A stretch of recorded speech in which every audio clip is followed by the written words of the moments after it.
1940 চনৰ 16 ফেব্ৰুৱাৰী ইতিহাসে গৰকা অবিভক্ত শিৱসাগৰ জিলাৰ যুগ যুগৰ সাংস্কৃতিক ঐতিহ্য বহন কৰি সমন্বয়ৰ বাণী বিলোৱা ঐতিহ্যমণ্ডিত গোলাঘাট চহৰৰ আমোলাপট্টিত জন্ম হৈছিল এক প্ৰতিভাধৰ শিশু।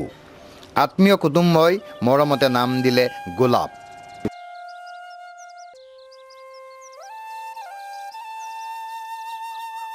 দত্তদেৱে 1958 চনত প্ৰৱেশিকা পৰীক্ষাৰ্থীৰ দ্বাৰা আয়োজিত শ্বাহজাহান নাটকৰ নাম ভূমিকাত সু অভিনয়েৰে প্ৰতিভাত হ'ল মঞ্চ, অনাতাঁৰ, বোলছবি, দূৰদৰ্শন ধাৰাবাহিকৰ অভিনয় শিল্পীৰ লগতে নাট্যকাৰ, পৰিচালক, শিল্পী সংগঠক, সমাজকৰ্মী ৰূপে উজ্জ্বল প্ৰতিভাৰ পদচিহ্নৰে মহান শিল্পীৰূপে পৰিগণিত হ'ল।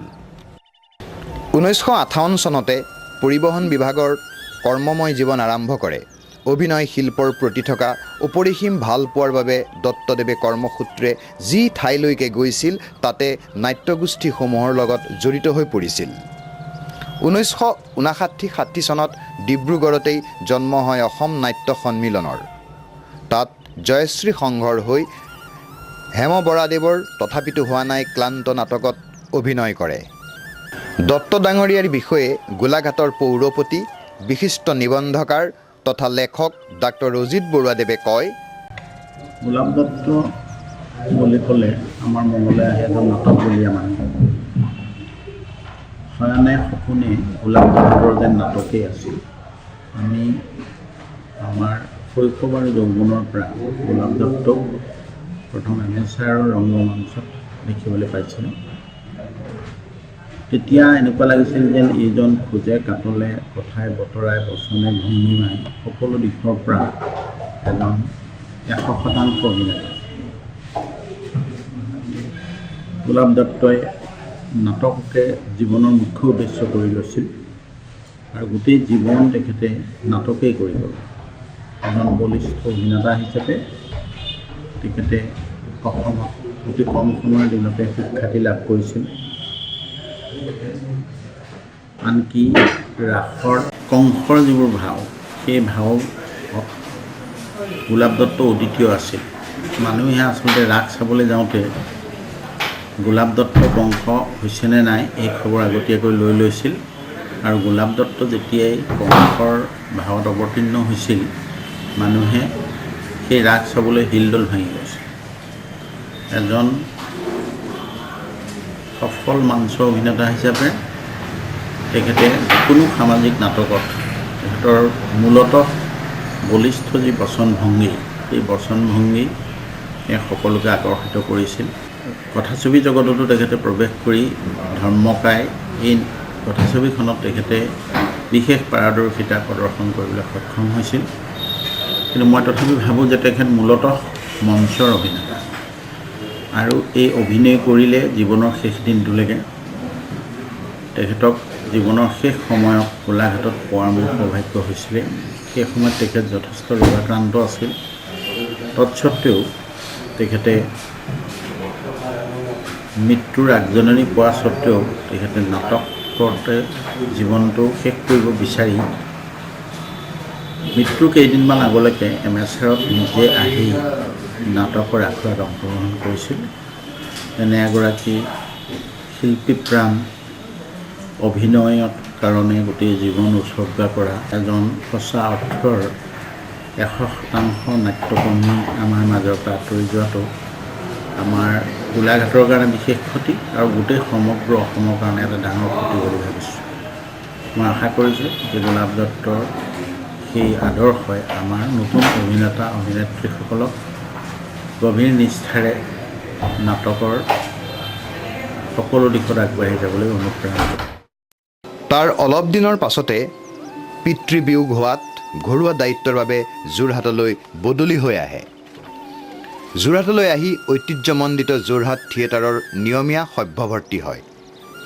প্ৰথমতে অভিনয়ত অংশ লৈ 1971-72 আৰু 1972-73 চনত তেখেতে মঞ্চাধ্যক্ষ ৰূপে কাৰ্যনিৰ্বাহ কৰে। 1974 চনৰ পৰা 1976 চনলৈকে সহকাৰী সম্পাদক আৰু 1976 চনৰ পৰা 1981 চনলৈকে সুদীৰ্ঘ 5 বছৰ কাল সাধাৰণ সম্পাদক ৰূপে অতি নিষ্ঠাপূৰ্ণভাৱে সেৱা আগবঢ়াইছিল।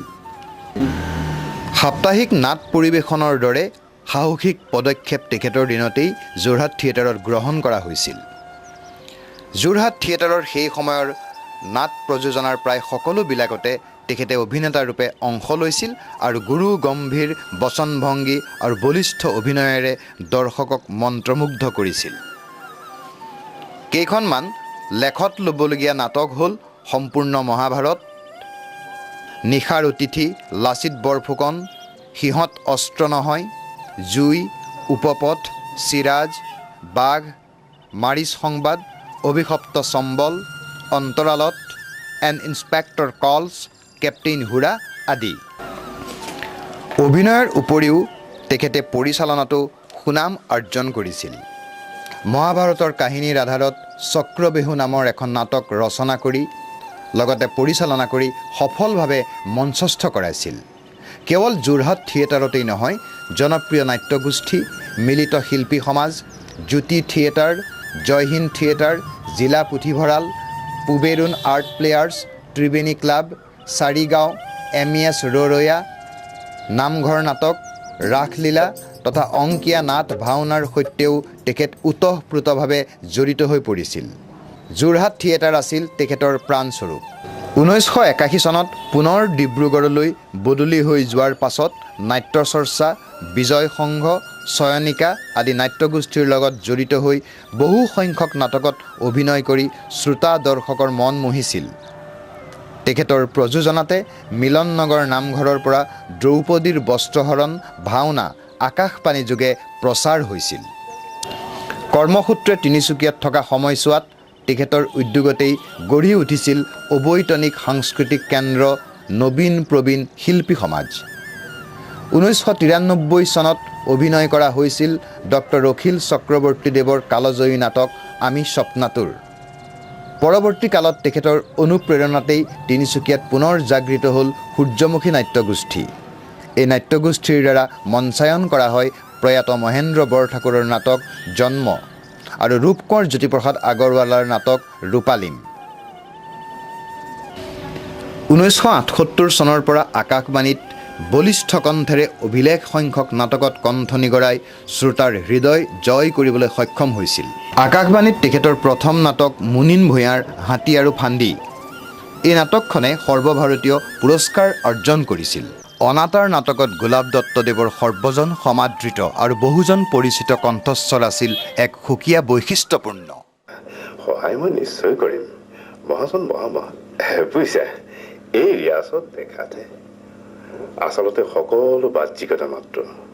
সময় বাগৰাৰ লগে লগে আমাৰো কঁকাল পৰি আহিছে বুজিছা। এসময়ৰ যি আমাৰ প্ৰতাপ সি এতিয়া এইবোৰ সাধু কথাহে হ'ল। আৰু তথাপিও যি পাৰোঁ সহায় কৰিম বাৰু। তুমি পিছে কাৰ ল'ৰা বুলি ক'লে? বেণী মাধৱ। আচ্ছা আচ্ছা আচ্ছা, এই বেণী মাধৱক মই খুব ভালদৰে জানো। আৰু এতিয়া গৌৰীপুৰ চাগে আগৰ গৌৰীপুৰ হৈ থকা নাই আৰু নাথাকিবৰ কথাই বুজিছা।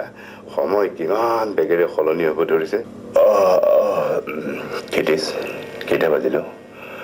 বহুত দেৰি হোৱা যেন লাগিছে। ঠিক একেবাৰে মাজনিশা মেডিকেল কলেজৰ বাৰান্দাত মাজনিশা বৰ কিবা কিবি লাগে খেতিছ নহয়নে? আহিব লগা যেন নহয়ও আগলৈ কেতিয়াও।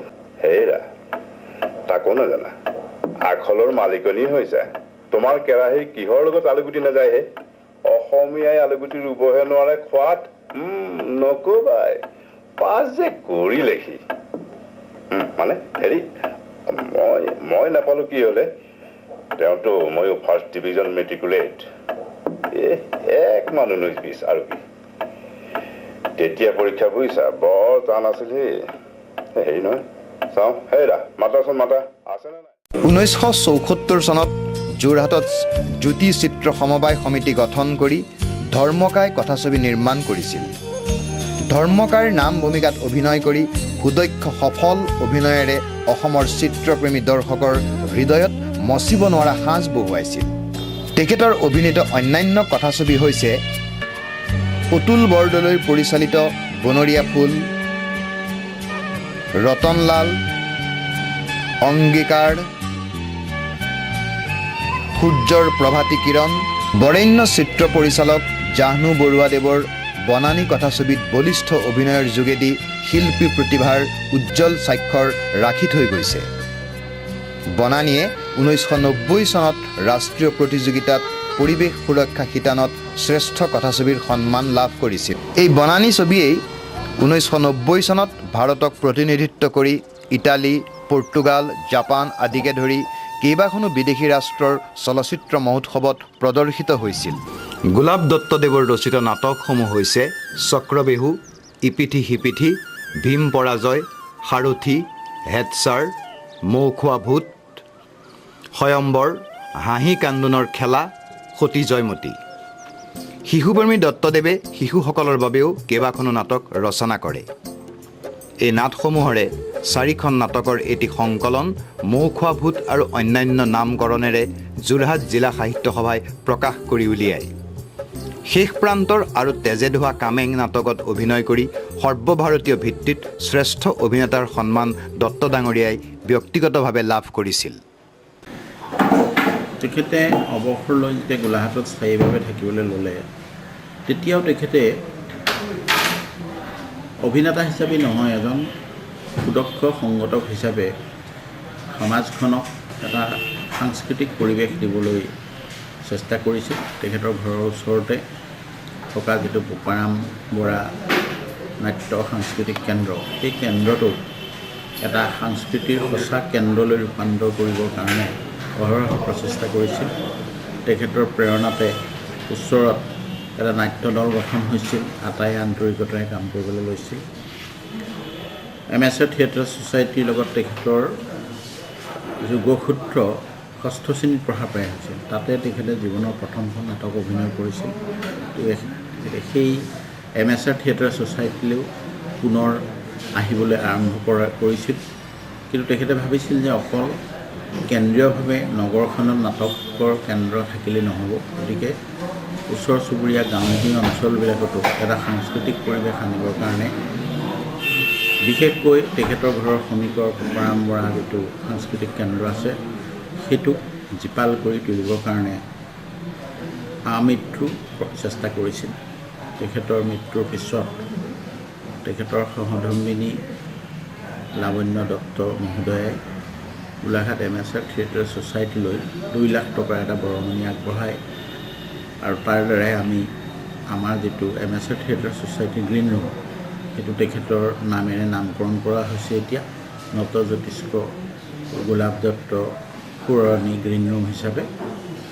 গতিকে গোলাপ দত্তৰ জীৱনজোৰা সাধনা আছিল যে নাটকৰ জৰিয়তে সমাজখনলৈ এটা পৰিৱৰ্তন অনা, আৰু এই পৰিৱৰ্তনৰ যাত্ৰাত তেখেতে নিজেই অংশগ্ৰহণ কৰিছিল, লোককো অংশগ্ৰহণ কৰাইছিল আৰু সামগ্ৰিকভাৱে গোটেই সমাজখনলৈ এটা সুস্থ বাতাবৰণ আনিবৰ কাৰণে গোটেই জীৱন প্ৰচেষ্টা চলাই গৈছিল। ঐতিহ্যমণ্ডিত গোলাঘাট MSR থিয়েটাৰ ছ'চাইটিয়ে এইগৰাকী নাট্য ব্যক্তিত্বৰ প্ৰতি শ্ৰদ্ধাৰে ছ'চাইটিৰ সাজঘৰটি তেখেতৰ নামত উৎসৰ্গা কৰিছে নতজ্যোতিষ্ক সোঁৱৰণী সাজঘৰ নামকৰণেৰে।